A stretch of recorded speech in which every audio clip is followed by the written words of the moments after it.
हाँ जी बेटा, अज मैं तुहानू अपने पंजाबी दे पेपर ए ते बी बारे, ठीक है। अपने पंजाबी दे दो पेपर हुंदे ने, ए ते बी दोनों जिहड़े पेपर हुंदे ने 150 दे हुंदे ने, ठीक है।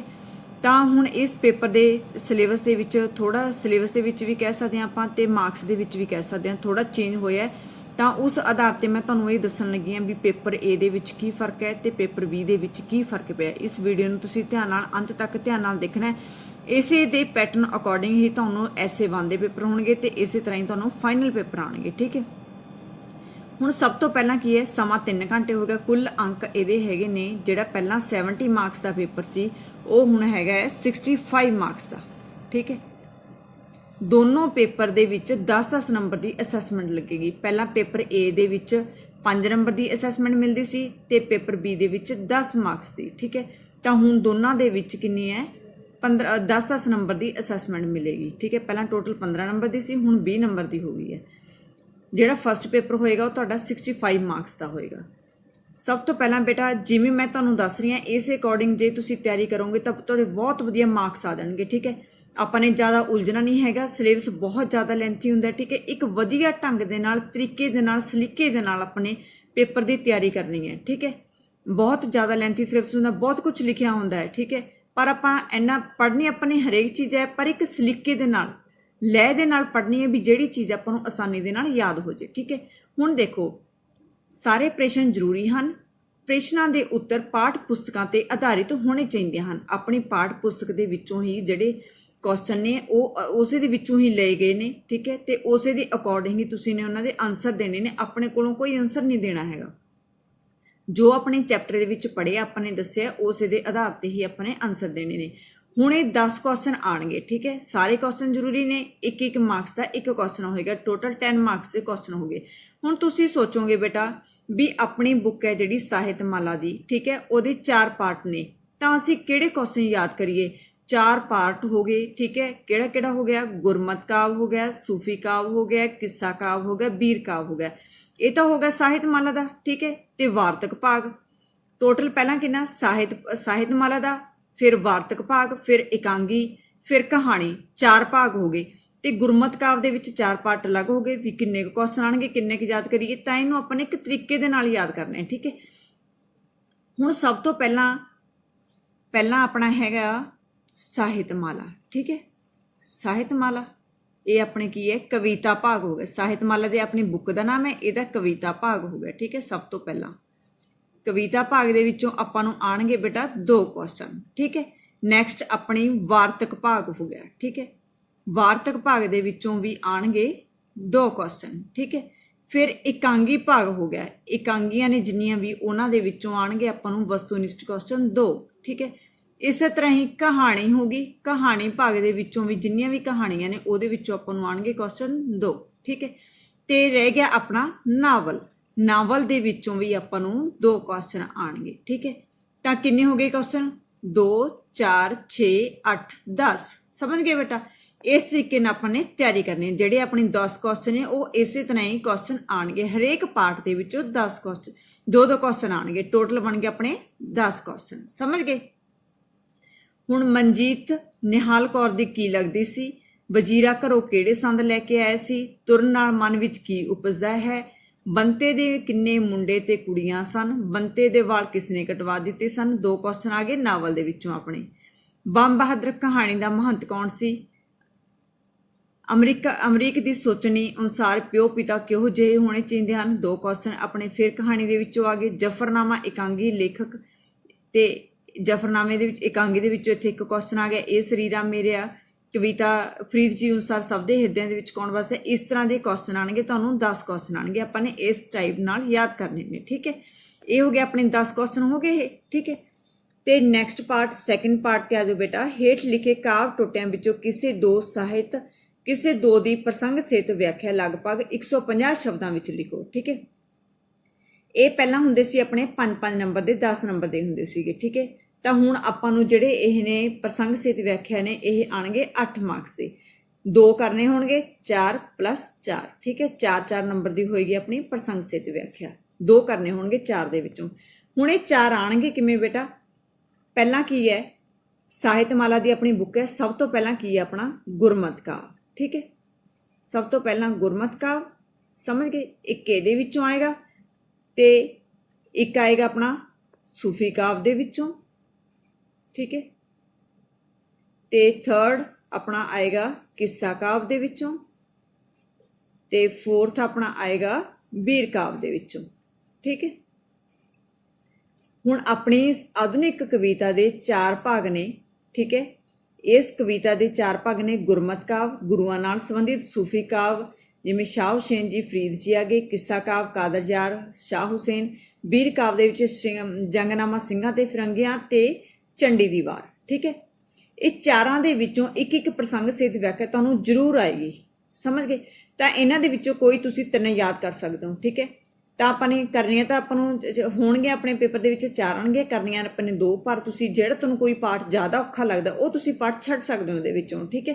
ਤਾਂ ਕੋਈ ਤੁਸੀਂ ਨੇ 3 ਪਾਠ ਤੁਸੀਂ ਚੰਗੇ ਤਰੀਕੇ ਨਾਲ ਯਾਦ ਕਰੋ, 2 ਵੀ ਕਰ ਸਕਦੇ ਹੋ, ਚਲੋ ਜਿਵੇਂ ਤੁਹਾਨੂੰ ਠੀਕ ਲੱਗਦਾ, ਠੀਕ ਹੈ। ਪਰ ਆਪਾਂ ਰਿਸਕ ਨਹੀਂ ਲੈਣਾ, 3 ਆਪਾਂ ਪਾਠ ਜ਼ਰੂਰ ਕਰਨੇ ਨੇ। ਇੱਕ ਪਾਠ ਜਿਹੜਾ ਤੁਹਾਨੂੰ ਕੋਈ ਲੱਗਦਾ, ਕਈਆਂ ਨੂੰ ਗੁਰਮਤਿ ਕਾਵਿ ਜ਼ਿਆਦਾ ਔਖਾ ਲੱਗਦਾ, ਕਈਆਂ ਨੂੰ ਸੂਫੀ ਕਾਵਿ ਜ਼ਿਆਦਾ ਔਖਾ ਲੱਗਦਾ, ਤਾਂ ਤੁਸੀਂ ਇਹ ਛੱਡ ਸਕਦੇ ਹੋ, ਠੀਕ ਹੈ। ਵੀਰ ਕਾਵਿ ਦੇ ਵਿੱਚ ਤਾਂ 2 ਹੀ ਚੈਪਟਰ ਨੇ, ਤਾਂ ਕੋਈ ਵੀ ਇੱਕ ਪਾਠ ਛੱਡ ਸਕਦੇ ਹੋ, 3 ਪਾਠ ਤੁਸੀਂ ਯਾਦ ਕਰ ਸਕਦੇ ਹੋ ਆਸਾਨੀ ਦੇ ਨਾਲ। ਇਹ ਹੋ ਗਿਆ ਆਪਣੀ ਪ੍ਰਸੰਗ ਸਹਿਤ ਵਿਆਖਿਆ, ਸਮਝ ਗਏ ਬੇਟਾ। ਤੇ ਨੈਕਸਟ ਤੁਸੀਂ ਆ ਜਾਓ, ਹੇਠ ਲਿਖੀਆਂ ਕਵਿਤਾਵਾਂ ਵਿੱਚੋਂ ਕਿਸੇ ਇੱਕ ਕਵਿਤਾ ਦਾ ਕੇਂਦਰੀ ਭਾਵ ਲਿਖੋ, ਠੀਕ ਹੈ। ਤਾਂ ਜਿਹੜੇ ਕੇਂਦਰੀ ਭਾਵ ਬਣਗੇ ਉਹ ਗੁਰਮਤਿ ਕਾਵਿ ਦੇ ਵਿੱਚੋਂ 4 ਕਾਵਿ ਹੋ ਗਏ, ਜਿਵੇਂ ਗੁਰਮਤਿ ਕਾਵਿ, ਸੂਫੀ ਕਾਵਿ, ਕਿੱਸਾ ਕਾਵਿ, ਵੀਰ ਕਾਵਿ, ਠੀਕ ਹੈ। ਤਾਂ ਇਹਨਾਂ ਦੇ ਵਿੱਚੋਂ ਕੋਈ ਵੀ ਆ ਸਕਦਾ ਹੈ। ਗੁਰਮਤਿ ਕਾਵਿ ਤੇ ਸੂਫੀ ਕਾਵਿ ਇਹ ਜਿਹੜੇ ਦੋਨੋਂ ਪਾਠ ਨੇ, ਇਹਨਾਂ ਦੇ ਵਿੱਚੋਂ ਕੋਈ ਇੱਕ ਆ ਸਕਦਾ ਹੈ। ਚਾਹੇ ਤੁਸੀਂ ਕਿੱਸਾ ਕਾਵਿ ਤੇ ਵੀਰ ਕਾਵਿ ਕਰ ਸਕਦੇ, ਇਹਨਾਂ ਦੋਨਾਂ ਦੇ ਵਿੱਚੋਂ ਇੱਕ ਆਏਗਾ, ਠੀਕ ਹੈ। ਚਾਹੇ ਤੁਸੀਂ ਇਹ ਕਰ ਸਕਦੇ ਹੋ ਦੋਨੋਂ। ਇੱਕ ਸਤਿਗੁਰੂ ਨਾਨਕ ਪ੍ਰਗਟਿਆ ਭਾਈ ਗੁਰਦਾਸ ਜੀ ਦੀ ਗੁਰਮਤਿ ਕਾਵਿ ਦੇ ਵਿੱਚੋਂ ਆ ਗਿਆ, ਠੀਕ ਹੈ। ਤੇ ਕਿੱਸਾ ਕਾਵਿ ਤੇ ਵੀਰ ਕਾਵਿ ਦੇ ਵਿੱਚੋਂ ਆ ਗਿਆ ਹੀਰ ਦਾ ਸਿਦਕ, ਕਿੱਸਾ ਕਾਵਿ ਦੇ ਵਿੱਚੋਂ ਆ ਗਿਆ, ਠੀਕ ਹੈ। ਇਸ ਤਰ੍ਹਾਂ ਪਾਠ ਬਣੇ ਹੋਏ ਨੇ ਇਹ। ਇਹਨਾਂ ਦੋਨਾਂ ਦੇ ਵਿੱਚੋਂ ਕੋਈ ਇੱਕ ਕੇਂਦਰੀ ਭਾਵ ਕਰ ਲਓ ਤੇ ਇਹਨਾਂ ਦੋਨਾਂ ਦੇ ਵਿੱਚੋਂ ਕੋਈ ਇੱਕ ਕੇਂਦਰੀ ਭਾਵ ਕਰ ਲਓ, ਠੀਕ ਹੈ। 2 ਕੇਂਦਰੀ ਭਾਵ ਹੋਣਗੇ, ਉਹਨਾਂ ਦੇ ਵਿੱਚੋਂ ਕੋਈ ਇੱਕ ਕਰਨਾ। ਤੁਸੀਂ 4 ਪਾਠ ਦੇ ਵਿੱਚੋਂ ਕੋਈ 2 ਪਾਠ ਕੇਂਦਰੀ ਭਾਵ ਦੇ ਲਈ ਚੰਗੀ ਤਰ੍ਹਾਂ ਯਾਦ ਕਰ ਸਕਦੇ ਹੋ, ਠੀਕ ਹੈ। ਨੈਕਸਟ ਬੇਟਾ, ਹੇਠ ਲਿਖੇ ਲੇਖਾਂ ਵਿੱਚੋਂ ਕਿਸੇ ਇੱਕ ਦਾ ਸਾਰ ਲਗਭਗ 150 ਸ਼ਬਦਾਂ ਦੇ ਵਿੱਚ ਲਿਖੋ, ਠੀਕ ਹੈ। ਮੇਰੇ ਵੱਡੇ ਵਡੇਰੇ ਗਿਆਨੀ ਗੁਰਦਿੱਤ ਸਿੰਘ ਦਾ, ਮਹਾਕਵੀ ਕਾਲੀਦਾਸ, ਪਿਆਰਾ ਸਿੰਘ ਪਦਮ। ਕੋਈ ਇੱਕ ਸਾਰ ਕਰਨਾ ਹੈ, ਇਹ ਸਾਰ ਆਏਗਾ ਤੁਹਾਨੂੰ 6 ਨੰਬਰ ਦਾ, ਠੀਕ ਹੈ। ਹੇਠ ਲਿਖੇ ਅਭਿਆਸ ਪ੍ਰਸ਼ਨਾਂ ਵਿੱਚੋਂ ਕੋਈ 2 ਪ੍ਰਸ਼ਨਾਂ ਦੇ ਉੱਤਰ ਲਿਖੋ। ਤਾਂ ਇਹ ਜਿਹੜੇ ਪ੍ਰਸ਼ਨ ਨੇ ਤੁਹਾਨੂੰ ਇਹ 4 ਪ੍ਰਸ਼ਨ ਹੋਣਗੇ। 4 ਪ੍ਰਸ਼ਨਾਂ ਦੇ ਵਿੱਚੋਂ ਤੁਸੀਂ ਨੇ ਕੋਈ 2 ਪ੍ਰਸ਼ਨ ਕਰਨੇ ਨੇ। ਇਹ ਤੁਹਾਨੂੰ ਹੋਣਗੇ 3-3 ਨੰਬਰ ਦੇ ਹੋਣਗੇ ਪ੍ਰਸ਼ਨ, ਠੀਕ ਹੈ। 2 ਪ੍ਰਸ਼ਨ ਹੋ ਗਏ, 6 ਨੰਬਰ ਦੇ ਪ੍ਰਸ਼ਨ ਹੋ ਗਏ ਇਹ ਟੋਟਲ, ਸਮਝ ਗਏ। ਤੇ ਨੈਕਸਟ ਬੇਟਾ ਆ ਗਿਆ ਕਹਾਣੀਆਂ। ਪਹਿਲਾਂ ਵਾਰਤਕ ਭਾਗ ਦੇ ਵਿੱਚੋਂ ਆਏ ਆਪਾਂ ਨੂੰ ਸਾਰ, ਠੀਕ ਹੈ। ਤੇ ਉਸੇ ਦੇ ਵਿੱਚੋਂ ਹੀ 6 ਕੁਐਸਚਨ ਪੁੱਛੇ ਗਏ ਨੇ। ਇਹਦੇ ਵਿੱਚੋਂ 4 ਕੁਐਸਚਨ ਪੁੱਛੇ ਗਏ ਨੇ, 2 ਕੁਐਸਚਨ ਕਰਨੇ ਨੇ, ਠੀਕ ਹੈ। ਤੇ ਨੈਕਸਟ ਆ ਗਿਆ ਕਹਾਣੀ ਭਾਗ। ਫਿਰ ਆਪਾਂ ਨੇ ਇੱਕ ਕਹਾਣੀ ਦਾ ਸਾਰ ਪੁੱਛਿਆ ਜਾਏਗਾ ਆਪਣੇ ਤੋਂ। ਬਾਗੀ ਦੀ ਧੀ, ਗੁਰਮੁਖ ਸਿੰਘ ਮੁਸਾਫਰ ਦਾ, ਇੱਕ ਪੈਰ ਘੱਟ ਤੁਰਨਾ, ਅਜੀਤ ਕੌਰ, ਠੀਕ ਹੈ। ਤਾਂ ਇਹ ਦੋਨਾਂ ਦੇ ਵਿੱਚੋਂ ਤੁਹਾਨੂੰ ਇੱਕ ਕੋਈ ਸਾਰ ਕਰਨਾ ਹੈ ਤੇ ਇਸੇ ਭਾਗ ਦੇ ਵਿੱਚੋਂ ਹੀ 4 ਕੁਐਸਚਨ ਪੁੱਛੇ ਜਾਣਗੇ ਤੇ ਉਹ 4 ਕੁਐਸਚਨਾਂ ਦੇ ਵਿੱਚੋਂ ਤੁਸੀਂ ਨੇ ਕੋਈ 2 ਕੁਐਸਚਨ ਰਾਈਟ ਕਰਨੇ ਨੇ। ਇਹ ਵੀ 6 ਨੰਬਰ ਦੇ ਹੋਣਗੇ, 3-3 ਨੰਬਰ ਦਾ ਇੱਕ ਕੁਐਸਚਨ ਹੋਏਗਾ, ਠੀਕ ਹੈ ਬੇਟਾ। ਨੈਕਸਟ ਆ ਜੋ 8th ਪਾਰਟ ਤੇ 8th ਪਾਰਟ ਦੇ ਵਿੱਚੋਂ ਹੇਠ ਲਿਖੇ ਵਿੱਚੋਂ ਕਿਸੇ ਇੱਕ ਦਾ ਪਾਤਰ ਚਿਤਰਨ ਲਗਭਗ 125 ਸ਼ਬਦਾਂ ਵਿੱਚ ਲਿਖੋ, ਠੀਕ ਹੈ।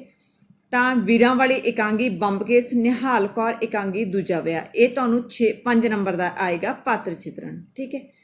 ਤੇ ਨੈਕਸਟ ਹੈਗਾ ਵਾਰਤਾਲਾਪਾਂ ਵਿੱਚੋਂ ਕਿਸੇ ਇੱਕ ਵਾਰਤਾਲਾਪ ਦੇ ਪ੍ਰਸ਼ਨ ਦਿੱਤੇ ਨੇ ਦੇਣੇ। 2 ਵਾਰਤਾਲਾਪ ਆਉਣਗੇ ਤੁਹਾਨੂੰ ਤੇ 2 ਵਾਰਤਾਲਾਪਾਂ ਦੇ ਵਿੱਚੋਂ ਤੁਸੀਂ ਨੇ ਕੋਈ ਇੱਕ ਵਾਰਤਾਲਾਪ ਦੇ ਪ੍ਰਸ਼ਨ ਉੱਤਰ ਕਰਨੇ ਨੇ। ਤੁਹਾਨੂੰ ਲਾਈਨ ਦਿੱਤੀ ਹੋਏਗੀ ਜਿਵੇਂ ਵਜ਼ੀਰ ਨੇ ਗੁਰੂ ਦੇ ਦੋਨੇ ਛੋਟੇ ਬੇਟੇ ਜਿਉਂਦੇ ਨੀਹਾਂ ਵਿੱਚ ਚਿਣਾ ਕੇ ਮਰਵਾ ਦਿੱਤੇ। ਇਹ ਤੁਹਾਨੂੰ 1-2 ਲਾਈਨ ਦਿੱਤੀ ਹੋਏਗੀ। ਉਸ ਤੋਂ ਬਾਅਦ ਤੁਹਾਨੂੰ 3 ਕੁਐਸਚਨ ਪੁੱਛੇ ਜਾਣਗੇ। ਇਹ ਸ਼ਬਦ ਕਿਹੜੇ ਇਕਾਂਗੀ ਵਿੱਚੋਂ ਲਏ ਗਏ ਨੇ, ਇਹ ਇਸ ਇਕਾਂਗੀ ਦੇ ਲੇਖਕ ਕੌਣ ਨੇ, ਇਹ ਸ਼ਬਦ ਕਿਸ ਨੇ ਕਿਸ ਨੂੰ ਕਹੇ। ਇੱਕ ਕੁਐਸਚਨ ਹੋਰ ਪੁੱਛਿਆ ਜਾਊਗਾ। 4 ਕੁਐਸਚਨ ਪੁੱਛੇ ਜਾਣਗੇ ਤੇ ਜਿਹੜੀ ਤੁਹਾਡੀ ਵਾਰਤਾਲਾਪ ਹੋਏਗੀ 4 ਨੰਬਰ ਦੀ ਹੋਏਗੀ, ਠੀਕ ਹੈ। ਨੈਕਸਟ ਬੇਟਾ ਜੋ ਇਹ ਤਾਂ ਇਹੀ ਹੋ ਗਿਆ, ਠੀਕ ਹੈ। ਇਹਦੇ ਵਿੱਚੋਂ ਜਾਂ ਆ ਗਿਆ, ਦੋਨਾਂ ਦੇ ਵਿੱਚੋਂ ਕੋਈ ਇੱਕ ਕਰਨਾ, 4 ਕੁਐਸਚਨ ਆਣਗੇ। ਨੈਕਸਟ ਹੈਗਾ ਨਾਵਲ। ਇੱਕ ਹੋਰ ਨਵਾਂ ਸਾਲ ਦੇ ਆਧਾਰ ਤੇ ਹੇਠ ਲਿਖੇ ਪਾਤਰਾਂ ਵਿੱਚੋਂ ਕਿਸੇ ਇੱਕ ਦਾ ਪਾਤਰ ਚਿਤਰਨ ਲਿਖੋ, ਠੀਕ ਹੈ। ਪਹਿਲਾਂ ਆਪਾਂ ਨੂੰ ਪਾਤਰ ਚਿਤਰਨ ਆਉਂਦੇ ਸੀ ਬੇਟਾ, ਜਿਵੇਂ ਬੰਤਾ, ਤਾਰੋ, ਫੁੰਮਣ ਆਪਾਂ ਨੇ ਲਾਸਟ ਈਅਰ ਵੀ ਕੀਤੇ ਨੇ, ਠੀਕ ਹੈ। ਤਾਂ ਹੁਣ ਇਹ ਪਾਤਰ ਚਿਤਰਨ ਤੁਹਾਨੂੰ ਨਹੀਂ ਆਣਗੇ ਪੇਪਰ ਦੇ ਵਿੱਚ, ਠੀਕ ਹੈ। ਤਾਂ ਤੁਸੀਂ ਨੇ ਸਿਰਫ ਪਾਤਰ ਚਿਤਰਨ ਨਹੀਂ ਕਰਨੇ ਹੈਗੇ, ਤੁਸੀਂ ਨੇ ਸਿਰਫ ਕੁਐਸਚਨ ਆਨਸਰ ਯਾਦ ਕਰਨੇ ਨੇ, ਠੀਕ ਹੈ। ਤੇ ਨਾਵਲ ਦੇ ਵਿੱਚੋਂ ਪੂਰੇ 3 ਭਾਗ ਨੇ ਆਪਣੇ। ਮੈਂ ਤੁਹਾਨੂੰ ਇਹਦੇ ਤੇ ਵੀਡੀਓ ਵੀ ਬਣਾਉਂਗੀ, ਤੁਹਾਨੂੰ ਦੱਸੂਗੀ ਵਧੀਆ ਤਰੀਕਾ ਯਾਦ ਕਰਨ ਦਾ, ਕਿਸ ਤਰ੍ਹਾਂ ਤੁਹਾਨੂੰ ਸੌਖੇ ਤਰੀਕੇ ਨਾਲ ਯਾਦ ਕਰਨਾ ਹੈ। ਤਾਂ ਉਹਦੇ ਵਿੱਚੋਂ ਤੁਸੀਂ ਨੇ 4 ਕੁਐਸਚਨ ਆਉਣਗੇ, ਤੁਹਾਨੂੰ 2-2 ਨੰਬਰ ਦੇ ਕੁਐਸਚਨ ਹੋਣਗੇ, 8 ਕੁਐਸਚਨ 8 ਨੰਬਰ ਦੇ ਹੋਣਗੇ ਉਹ, ਠੀਕ ਹੈ, ਨਾਵਲ ਭਾਗ ਦੇ ਵਿੱਚੋਂ। ਫਿਰ ਆਏਗੀ ਹੇਠ ਲਿਖੇ ਵਾਰਤਾਲਾਪਾਂ ਵਿੱਚੋਂ ਕਿਸੇ ਇੱਕ ਦੀ ਪ੍ਰਸੰਗ ਸਹਿਤ ਵਿਆਖਿਆ ਲਿਖਣੀ ਹੈ 40 ਸ਼ਬਦਾਂ ਦੇ ਵਿੱਚ, ਠੀਕ ਹੈ। ਲੋੜ ਤੈਨੂੰ ਪਈ ਸ਼ਾਮ ਨੂੰ ਕਿਸੇ ਵੇਲੇ ਭਾਨ ਖੂਣੋਂ ਸਵਾਰੀ ਨਹੀਂ ਮਿਲਦੀ, ਸਾਡੇ ਪਿੰਡਾਂ ਵਾਲਿਆਂ ਨੂੰ ਤਾਂ ਕੁਝ ਸਮਝਦੇ ਹੀ ਨਹੀਂ, ਇੱਕ ਤਾਂ ਮੁੱਛਦੇ ਆ ਤੇ ਸਾਡੇ ਅਰਗਿਆਂ ਨੂੰ ਦੂਜਾ ਟਿਚਰਾਂ ਕਰਦੇ ਨੇ, ਠੀਕ ਹੈ। ਪ੍ਰਸੰਗ ਸਹਿਤ ਵਿਆਖਿਆ ਹੋਏਗੀ ਬੇਟਾ, ਜਿਹੜਾ 1 ਨੰਬਰ ਦਾ ਪ੍ਰਸੰਗ ਹੋਏਗਾ ਤੇ 2 ਨੰਬਰ ਦੀ ਵਿਆਖਿਆ ਹੋਏਗੀ। 3 ਨੰਬਰ ਦੀ ਹੈ ਆਪਣੀ ਪ੍ਰਸੰਗ ਸਹਿਤ ਵਿਆਖਿਆ ਹੋਏਗੀ। ਟੋਟਲ ਆਪਣਾ 65 ਮਾਰਕਸ ਦਾ ਪੇਪਰ ਹੋਏਗਾ। ਇਹ ਹੋ ਗਿਆ ਆਪਣਾ ਪੇਪਰ A, ਠੀਕ ਹੈ ਬੇਟਾ। ਤੇ ਨੈਕਸਟ ਆ ਜਾਓ ਬੇਟਾ ਆਪਣਾ ਪੇਪਰ B। ਪੇਪਰ B ਦੇ ਵਿੱਚ ਟੋਟਲ ਪੇਪਰ B ਕਿੰਨੇ ਮਾਰਕਸ ਹੋਏਗਾ? 65 ਮਾਰਕਸ ਦਾ, ਠੀਕ ਹੈ। ਇਹ ਆਪਾਂ ਨੇ ਗ੍ਰਾਮਰ ਜਿਹੜੇ ਮੈਂ ਤੁਹਾਨੂੰ ਹੁਣ ਪਿੱਛੇ ਚੈਪਟਰ ਪੜ੍ਹਾਏ ਨੇ, ਠੀਕ ਹੈ, ਆਪਾਂ ਨੂੰ 10 ਕੁਐਸਚਨ ਆਣਗੇ, 1-1 ਨੰਬਰ ਦੇ ਕੁਐਸਚਨ ਹੋਣਗੇ, ਉਹ ਆਪਾਂ ਨੇ ਰਾਈਟ ਕਰਨੇ ਨੇ। ਜਿਵੇਂ ਤੁਹਾਨੂੰ ਦੱਸ ਦਣੀ ਹੈ ਮੈਂ, ਪੰਜਾਬੀ ਬੋਲੀ ਦੀ ਟਕਸਾਲੀ ਬੋਲੀ ਕਿਹੜੀ ਹੈ? ਇਹ ਕੁਐਸਚਨ। ਪੰਜਾਬੀ ਭਾਸ਼ਾ ਦੀ ਕਿਸੇ ਇੱਕ ਉਪਬੋਲੀ ਦਾ ਨਾਮ ਲਿਖੋ। ਮਾਲਵੇ ਵਿੱਚ ਕਿਹੜੀ ਉਪਬੋਲੀ ਬੋਲੀ ਜਾਂਦੀ ਹੈ? ਪੁਰਾਤਨ ਵਰਣਮਾਲਾ ਦੇ ਕਿੰਨੇ ਅੱਖਰ ਹਨ? ਦੁੱਖ ਤੇ ਮਿਠਾਸ ਕਿਸ ਕਿਸਮ ਦੇ ਨਾਮ ਨੇ? ਧੁਨੀ ਤੋਂ ਕੀ ਭਾਵ ਹੈ? ਵਾਹ ਭਈ ਵਾਹ ਵਿੱਚ ਕਿਸ ਪ੍ਰਕਾਰ ਦਾ ਵਿਸਮਿਕ ਹੈ? ਬੱਚੇ ਖੇਡ ਰਹੇ ਹਨ, ਇਸ ਵਾਕ ਵਿੱਚ ਕਿਹੜਾ ਕਾਲ ਵਰਤਿਆ ਗਿਆ? ਸੰਬੰਧਕ ਸ਼ਬਦ ਆਮ ਕਰਕੇ ਨਾਵਾਂ ਜਾਂ ਪੜਨਾਵਾਂ ਦੇ ਪਿੱਛੇ ਆਉਂਦੇ ਹਨ ਜਾਂ ਅੱਗੇ? ਸ਼ਰਮੀਲਾ ਸ਼ਬਦ ਦਾ ਵਿਰੋਧੀ ਸ਼ਬਦ, ਠੀਕ ਹੈ। ਇਸ ਟਾਈਪ ਦੇ ਕੁਐਸਚਨ ਆਣਗੇ, 10 ਨੰਬਰ ਦੇ ਕੁਐਸਚਨ ਹੋਣਗੇ, 1-1 ਨੰਬਰ ਦਾ ਇੱਕ ਕੁਐਸਚਨ ਹੋਏਗਾ, ਠੀਕ ਹੈ। ਨੈਕਸਟ ਬੇਟਾ ਆ ਜਾਓ ਤੁਸੀਂ ਹੇਠ ਲਿਖਿਆ ਵਿਸ਼ਿਆਂ ਵਿੱਚੋਂ ਕਿਸੇ ਇੱਕ ਵਿਸ਼ੇ ਉੱਤੇ ਲਗਭਗ 400 ਸ਼ਬਦਾਂ ਦਾ ਲੇਖ ਲਿਖੋ। 10 ਨੰਬਰ ਦਾ ਲੇਖ ਹੋਗਾ। ਹੁਣ ਤੁਸੀਂ ਸੋਚੋਗੇ ਵੀ ਕਿੰਨੇ ਐਸੇ ਹੁੰਦੇ ਨੇ ਤਾਂ ਅਸੀਂ ਕਿਵੇਂ ਯਾਦ ਕਰਾਂਗੇ ਇਹਨਾਂ ਨੂੰ? ਇੰਨੇ ਐਸੇ ਦੇ ਵਿੱਚੋਂ ਕੀ ਪਤਾ ਕਿਹੜਾ ਅਜੇ ਪੇਪਰ ਦੇ ਵਿੱਚ। ਤਾਂ ਆਪਾਂ ਕਿਸ ਤਰੀਕੇ ਨਾਲ ਕਰਨਾ ਹੈ? ਸਭ ਤੋਂ ਪਹਿਲਾਂ ਕਿਸੇ ਵੀ ਲੇਖਕ ਦੀ, ਕਿਸੇ ਵੀ ਗੁਰੂ ਦੀ, ਕਿਸੇ ਵੀ ਦੇਸ਼ ਭਗਤ ਦੀ ਜੀਵਨੀ ਨਾਲ ਸੰਬੰਧਿਤ ਲੇਖ ਆਏਗਾ। 5 ਪਾਰਟ ਹੋਣਗੇ, 5 ਦੇ ਵਿੱਚੋਂ ਹਰੇਕ ਪਾਰਟ ਦੇ ਵਿੱਚ ਉਹਨਾਂ ਨੇ ਇੱਕ ਐਸੇ ਪਾਇਆ ਹੋਏਗਾ, ਠੀਕ ਹੈ। ਜੀਵਨੀਆਂ ਨਾਲ ਸੰਬੰਧਿਤ ਕੋਈ ਵੀ ਲੇਖ ਕਰ ਸਕਦੇ ਹੋ ਤੁਸੀਂ। ਉਹਦੇ ਵਿੱਚੋਂ ਆ ਗਿਆ ਡਾਕਟਰ ਭੀਮ ਰਾਓ ਅੰਬੇਦਕਰ। ਤਿਉਹਾਰਾਂ ਦੇ ਨਾਲ ਸੰਬੰਧਿਤ ਲੇਖ ਆਏਗਾ, ਦੀਵਾਲੀ ਆ ਗਿਆ ਇਹਦੇ ਵਿੱਚ, ਠੀਕ ਹੈ। ਤੇ ਉਸ ਤੋਂ ਬਾਅਦ ਮੇਲਿਆਂ ਦੇ ਨਾਲ ਸੰਬੰਧਿਤ ਵੀ ਆ ਸਕਦਾ, ਜਿਵੇਂ ਵਿਸਾਖੀ ਦਾ ਮੇਲਾ। ਵਿਦਿਆਰਥੀ ਜੀਵਨ ਦੇ ਨਾਲ, ਵਿਗਿਆਨ ਤੇ ਵਿਗਿਆਨਕ ਚੇਤਨਾ ਦੇ ਨਾਲ। 5 ਪਾਰਟ ਦੇ ਵਿੱਚੋਂ ਇੱਕ ਐਸੇ ਆਏਗਾ, ਤੁਸੀਂ ਉਸ ਅਕੋਰਡਿੰਗ ਯਾਦ ਕਰਨੇ ਨੇ, ਠੀਕ ਹੈ। ਨੈਕਸਟ ਆਏਗੀ ਆਪਾਂ ਨੂੰ 7 ਨੰਬਰ ਦੀ ਆਏਗੀ ਆਪਾਂ ਨੂੰ ਚਿੱਠੀ ਪੱਤਰ। ਤੁਸੀਂ 10ਵੀਂ ਦੀ ਪ੍ਰੀਖਿਆ ਪਾਸ ਕੀਤੀ ਹੈ, ਕਿਸੇ ਸੰਸਥਾ ਵਿੱਚ ਦਾਖਲਾ ਲੈਣਾ ਚਾਹੁੰਦੇ ਹੋ। ਸਕੂਲ ਦੇ ਪ੍ਰਿੰਸੀਪਲ, ਮੁੱਖ ਅਧਿਆਪਕ ਜੀ ਨੂੰ ਚਰਿੱਤਰ ਆਚਰਣ ਸਰਟੀਫਿਕੇਟ ਲੈਣ ਲਈ ਪੱਤਰ ਲਿਖੋ ਜਾਂ ਮੈਰਿਟ ਵਿੱਚ ਪਾਸ ਹੋਣ ਲਈ ਵਧਾਈ ਪੱਤਰ।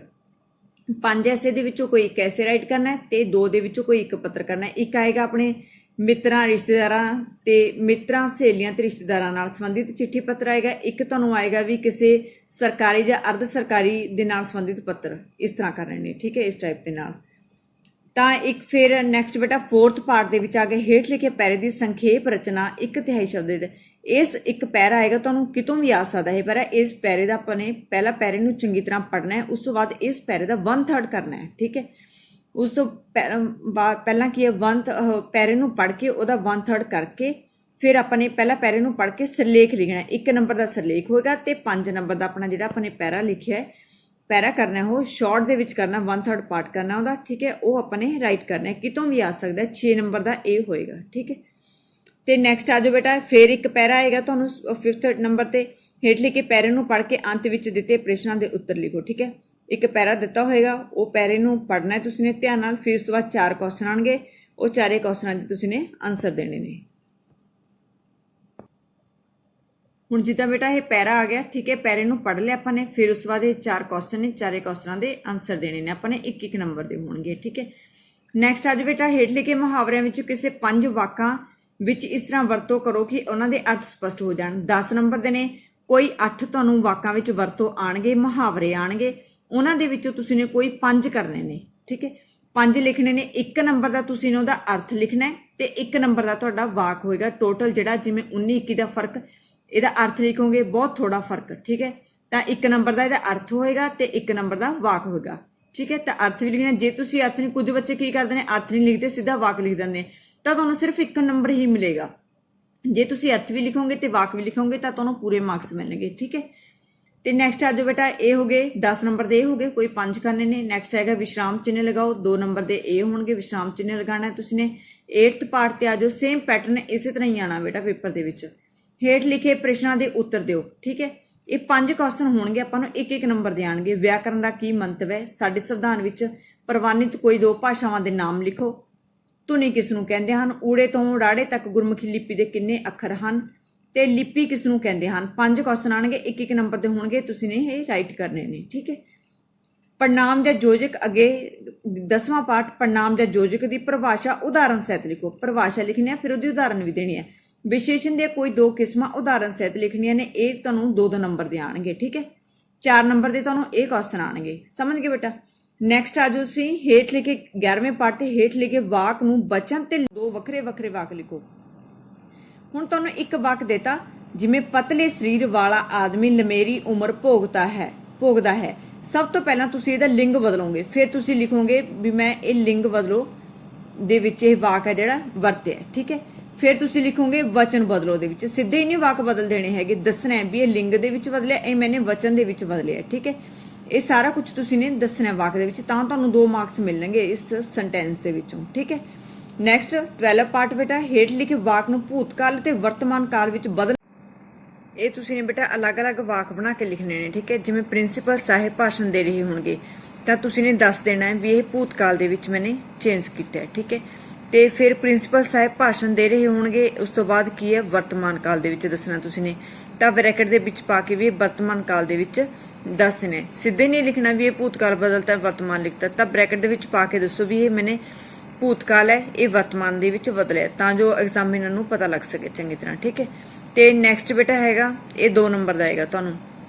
ਨੈਕਸਟ ਹੈਗਾ 13 ਪਾਰਟ ਸੰਗ ਸ਼ਬਦ ਦੇ 2 ਵੱਖ-ਵੱਖ ਅਰਥ ਦਰਸਾਉਂਦੇ ਹੋਏ ਵਾਕ ਲਿਖੋ। ਸੰਗ ਦੇ 2 ਅਲੱਗ-ਅਲੱਗ ਅਰਥ ਦੱਸਣ ਵਾਕ ਦੱਸਣੇ ਨੇ, 1 ਨੰਬਰ ਦਾ ਇਹ ਹੋਏਗਾ। ਠੀਕ ਹੈ, ਇਸਤਰੀ ਸ਼ਬਦ ਦੇ 2 ਸਮਾਨਾਰਥਕ ਲਿਖੋ ਸ਼ਬਦ ਲਿਖੋ, 1 ਨੰਬਰ ਦਾ ਇਹ ਵਾਕ ਹੋਏਗਾ।